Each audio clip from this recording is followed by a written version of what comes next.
Welcome to Comics Bazaar, the channel of comics commentary and arcana. This video features Classic X-Men issue number 23, the backup story, Nightcrawler's High Adventure. This is the back cover by John Bolton, pencils and inks by him. It's basically sells what's going to be the content of the story, a two-fisted tale of Nightcrawler rescuing a beautiful damsel in distress from a savage priest who was about to sacrifice her to a volcano god. I'm not joking, but it's a really appealing image here by John Bolton.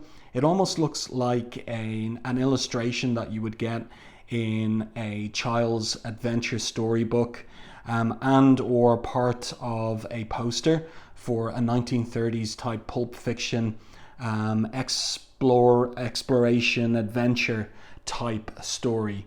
So let's take a look at the front cover too, because there's a front cover by Arthur Adams dated the 19th of January 1988, and this is the reprint of Uncanny X-Men 117. So we open this one up to the inside cover where we get the credits for the backup story. You can see that there's also an inside cover illustration of the Shadow King and Professor X, because that's really the main story in Uncanny X-Men 117, while the X-Men are on the high seas, returning from Antarctica. And here we have the credits for Nightcrawler's High Adventure. Chris Claremont, writer; John Bolton, artist; Tom Orzechowski, letterer. And where is the credit for the colours? That's interesting. One would assume that it's Glynis Oliver on the colours, but there is no specific credit. Interesting. And let's continue. You can see here's the reprint of issue 117, and here is what I'm concerned with for this review and commentary video. Nightcrawler's High Adventure. So a really nice anchor image there of Nightcrawler washed up on a desert island with some jungle there inland. The morning after, the worst night he can remember, declares the third person narrator. Nightcrawler didn't feel anywhere near so wretched as he does now. Around him, paradise wakes to greet the dawn. He couldn't care less. He's thinking of last night aboard the Japanese freighter Jinguchi Maru. So that's the storm that we see in Uncanny X-Men 117. So Nightcrawler's aboard there in civilian clothing, as is Storm 2. They were picked up from that raft that we saw on the splash page earlier by this Japanese trawler. This gale is getting worse by the hour, says Nightcrawler. Can't you use your elemental powers to moderate it? And Storm's a bit tetchy. She replies, "What, pray tell, do you think I'm doing? Everywhere but here, Kurt. This is a full-fledged typhoon. Even I have my limits. I can bring our ship safely through this tempest. I cannot make this experience comfortable." So that's told you, Nightcrawler. So how did you end up on this desert island? Did Storm throw you overboard in irritation at your demands upon her? By the way, really like the hatching here and the spotting of blacks and the expression on Nightcrawler's face. It's really, really well done by Bolton. He's well used to the characters at this point, having drawn the backup stories for Classic X-Men for about 2 years. And so he's in his cabin in the ship. Ship sways like it's on a trapeze, he thinks to himself, getting no sleep. By heaven, if I have to use the bathroom again. So he's been throwing up from the motion sickness. And then he looks out the porthole to his cabin, and he sees a woman falling in the water and screaming, "What's that? Someone's being washed overboard. Her only chance is for me to teleport out to catch her and then back." So of course, Nightcrawler, he is a hero, but one whose character is patterned on the swashbuckling adventures of the characters portrayed by Errol Flynn in 1930s movies. So he will have no hesitation teleporting to save a damsel in distress, but he's caught by one of those crazy waves and ends up in the ocean with the woman. "I hate the ocean," he thinks to himself. "That wave nearly drowned me. Where's the ship? No, oh no, I can't. Teleporters. If I've no idea which way to go." So that's one of the limitations on Nightcrawler's mutant power. It's something long established by Claremont, that he has this Achilles heel, that if he doesn't know the area that he's teleporting within or to, he just can't do it, because he's no idea whether he'll rematerialize in the middle of a solid object and therefore die. And then we're back in the present. There he is on the desert island. We were together until we hit the reef, he thinks to himself. I must have been knocked unconscious, then washed ashore. No sign of Miss Shimura. So she's one of the ship's sailors, and he knows her identity. Is she all right? And then he starts calling for her. So there he is on the beach, and notice this mountain here in the background and the cloud that's in front of it. So we can't see exactly what kind of mountain it is in particular. She can't have drowned, thinks Nightcrawler. And then he calls out aloud, Miss Shimura, and then back into a thought balloon. I like this back and forth from what he's saying and shouting and his thoughts. Dear Lord, please let her be safe. And then he calls out, addressing her by her first name, Aiko. So much later, so he's using one of these jungle leaves for shade, not a coral atoll. He's been exploring where he's been washed up. This is a true island, he thinks to himself, a big one with a fair-sized mountain inland. That's what we see there. Serve me right to discover King Kong wasn't really make-believe. So that's interesting too, because we're getting there in Claremont's script a signposting allusion to one of the sources for the atmosphere and kind of elements of this fantasy adventure story, the King Kong movie of 1933, and another B movie that Claremont is kind of drawing on for the atmosphere and story beats and tropes of this adventure, this high adventure of Nightcrawlers, is the 1937 film Lost Horizon. So if you bear those two films in mind, you're going to get the feel of this adventure story, as well as the Tarzan serials from the 1930s as well, whether it's the comics or the later television series as well. So Nightcrawler is there, he's investigating, he finds these oilskins on the beach, not torn, no sign of blood. Evidently Miss Shimura reached shore in one piece. Question is, where did she go from here? So then he looks up towards the mountain, and we're beginning to see that it's kind of a little bit triangular there in terms of its peak, which is signaling to us exactly what kind of mountain it is. A flash sunlight, so we can see it there in the midst of the jungle, reflecting off some bright surface. So he goes swinging on these vines towards the origin point of the flash, and he's thinking to himself all the time, if Miss Shimura saw it, she probably struck out for it, assuming it was either me signaling or perhaps a means to signal me herself. She'd have to slog through this thick jungle, swinging Tarzan style. I can cover the distance in no time, perhaps even catch. And then his attention is taken by this old airplane that's crashed into the jungle and covered by jungle vines there as well. Again, that's a great illustration by Bolton. And Nightcrawler recognizes its brand and model, one of the classic Boeing flying boats, Pan American livery. There's a name too. The inscription so faded I can barely make it out. The Madripoor Clipper. So that's really interesting. A Pan American plane that was flying from Madripoor, maybe to Japan or something like that, back in the 1930s. Aiko Shimura, he calls out, it's Nightcrawler. Can you answer me, Aiko? So he swings down from the vine onto the wing of the derelict plane. Well, it is derelict. Turn the page. Here he is coming into the plane itself, and we can see all the wreckage there and how the jungle has penetrated the hull of the plane. Nothing. What a mess, he thinks to himself. How sad that so majestic an aircraft should meet such an end. And that's a reminder that, you know, Chris Claremont is a big fan of airplanes of all kinds. He knows his aviation history. He's an aviator himself, has a pilot's license, all of that. And here we go. Nightcrawler continues, wonder how long it's been here and what happened to its passengers. The heyday of the flying boats was before World War II, so the 1930s, probably half a century then. So that's from the vantage point of 1986. Fantastisch, he exclaims in his thoughts. This case sealed airtight.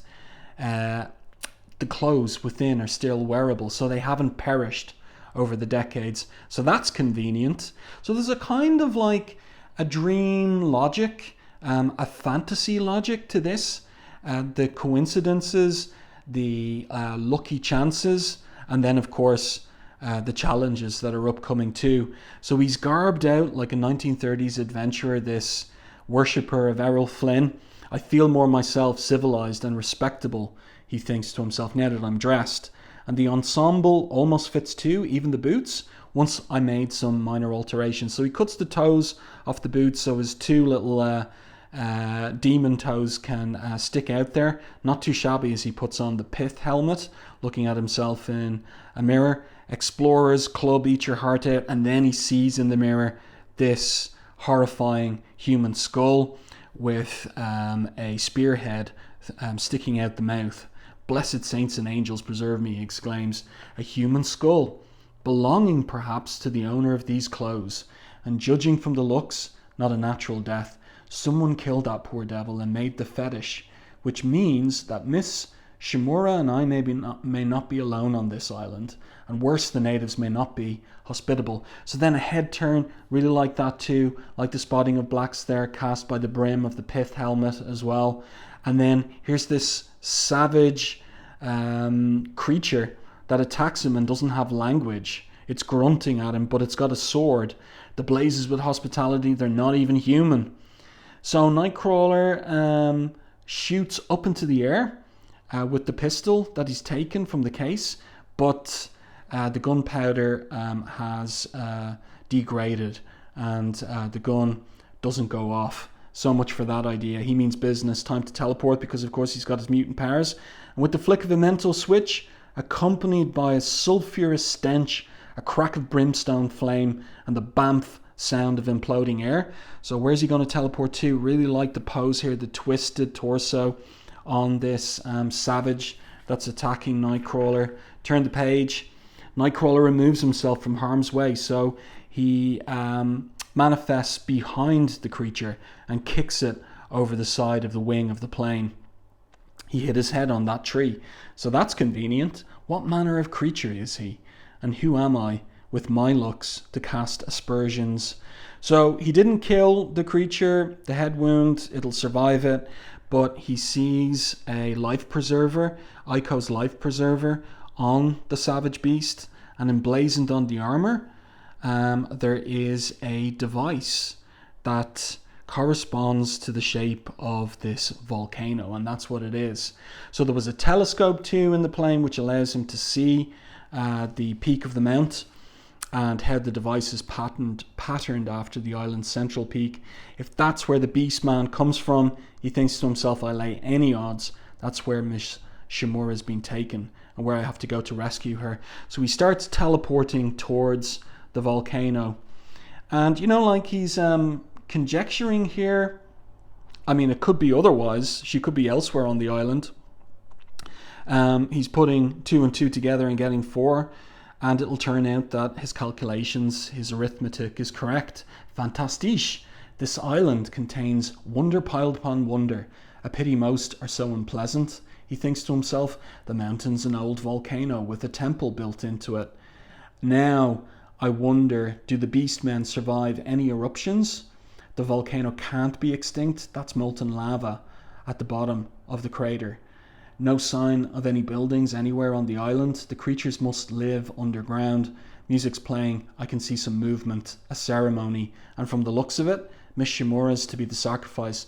So yeah, this is straight out of a 1930s adventure B-movie. Here she is being taken to this stone altar.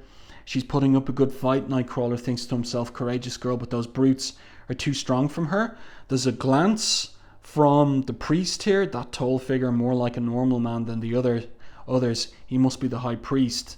And then Aiko stops struggling. She's doing what they want. So we would have to infer that she's under some kind of hypnotic control or psychic control of the priest. So she lies down on the sacrificial altar and he readies himself to stab her straight in the heart. Going meekly to her death, thinks Nightcrawler. Blast, blast, blast. No time to plan or worry about the odds or how tired I am from teleporting. I consider myself a hero. Now's my cue to play the part to the hilt. So we've got 3 nice big panels here for great drawings. This, in effect, is Bolton's inspiration for the back cover. See that there? We have Nightcrawler winding up for the punch, and there it is illustrated in one complete image on the back cover. So the priest seems to have some kind of language there, but Nightcrawler punches him straight in the nose. Pow! It's really well done. And then we get a borderless, at least on the sides and top panel here, as Nightcrawler it readies himself to take on the 2 guards that are swinging at him with these clubs. The guards don't look like punching don't like me punching their priest. Too bad. So they end up smacking each other with those clubs. That's really well illustrated. Great storytelling here. Great fight choreography. Nightcrawler teleports away. And then he wakes Miss Shimura. Wake up, Fraulein. It's Nightcrawler. Thank heaven, he thinks to himself. She doesn't appear physically hurt, but she's so groggy, I'd best carry her. And then the priest is there. He's recovered from that punch to the nose. You can see his bloody nose there. His eyes are flashing. And he says probably some kind of magic word.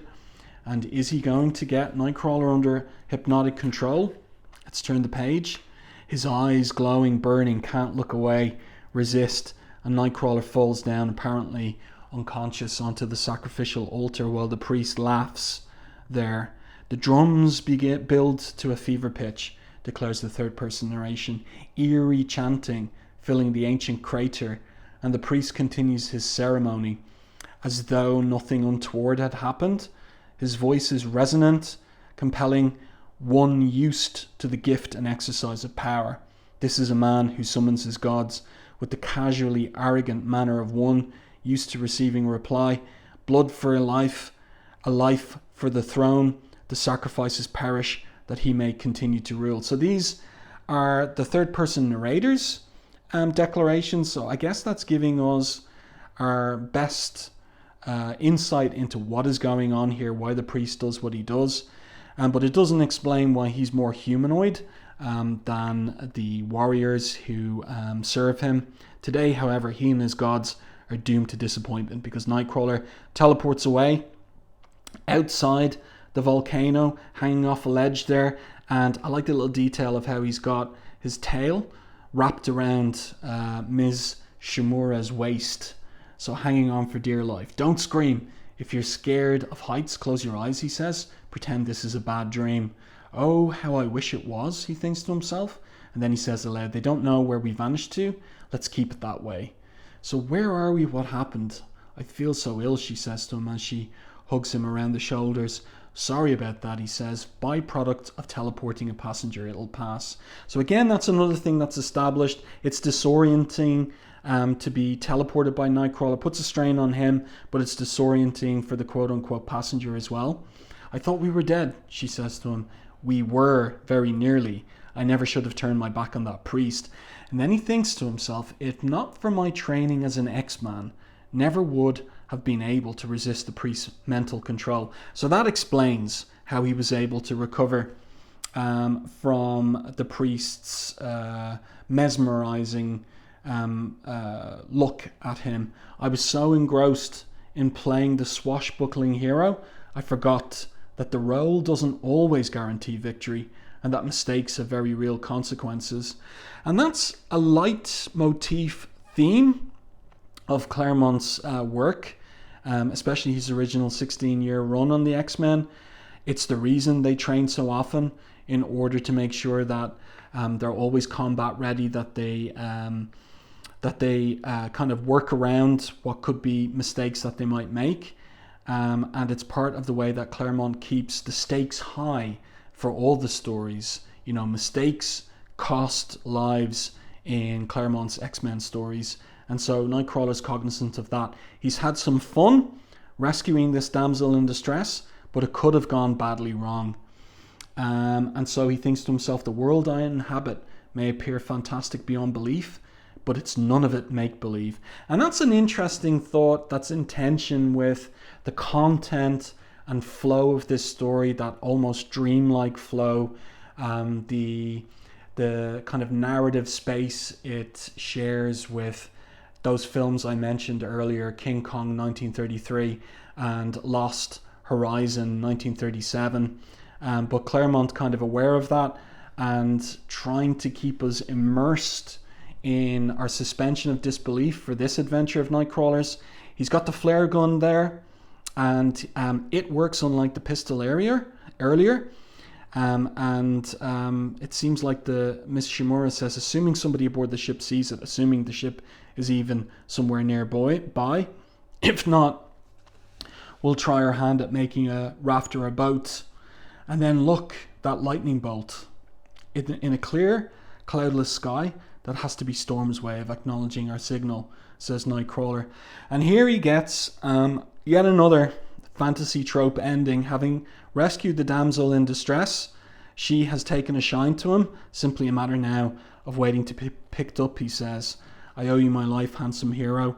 My pleasure, he says. And she responds, however can I possibly repay you? Oh, I'm sure we'll think of something, as he twiddles his two toes there out the front of the boot. Being a hero is a hard life, but it does have its occasional compensations.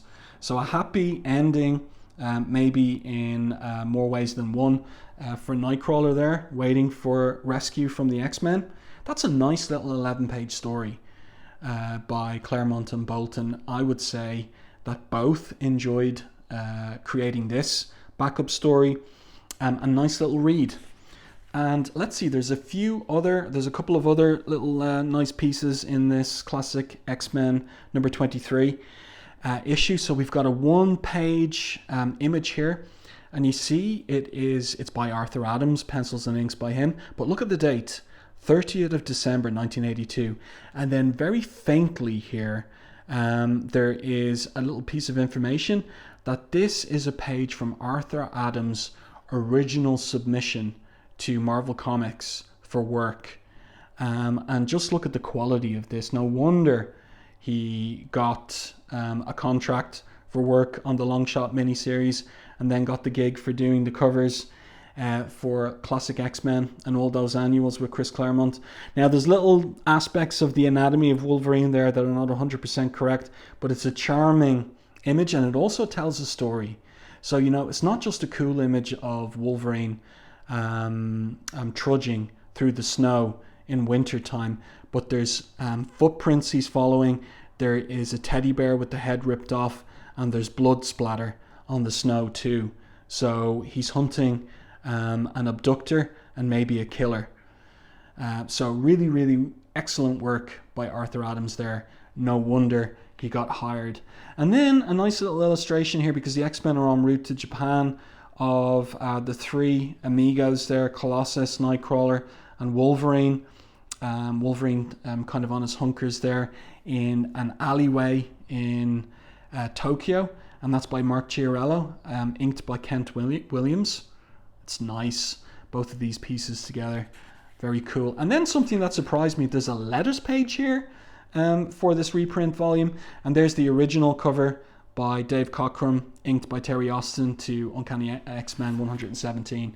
So I do hope that you enjoyed this review and commentary on Nightcrawler's High Adventure, the backup story to Classic X-Men issue number 23. Let me know your thoughts on this one in the comment section. If you enjoyed my review and commentary, please like and share the video. It really does help the channel. And if you haven't done so already, subscribe to the channel and stay tuned for more content like this.